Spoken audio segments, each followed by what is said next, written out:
What's going on, guys? Today we're going to talk about what gear you need to fish for bass with a fly rod.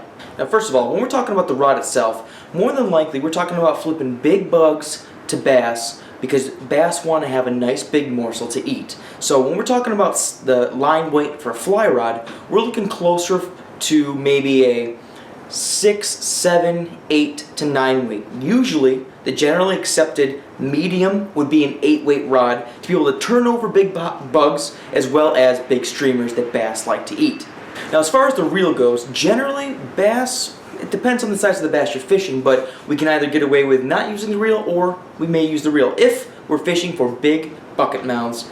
Generally, we want to stick with a reel that is appropriate for the rod. So if it is an 8 weight rod, an 8 weight reel. Smooth drag is necessary because of the punching power that bass have, as well as something that's going to allow us to take up a lot of slack very quickly. Now as far as the line goes, if we're fishing for bass in shallow water, we're going to want a floating line. That's just so it stays up and out of the weed beds and things of the lily pads, and to be honest with you, we don't need the depth that we would get with a sinking or intermediate line. If the bass are deeper, say than 5-6 feet, we might want to look into getting a sinking leader or a sink tip line.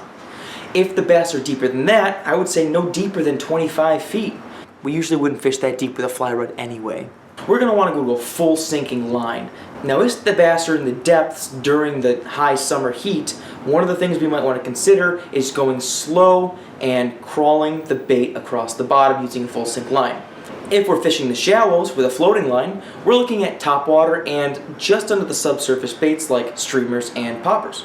Now the size of this leader may vary, but bass are not leader shy, so we might be able to get away with a short leader, maybe a 2X or an odd X leader.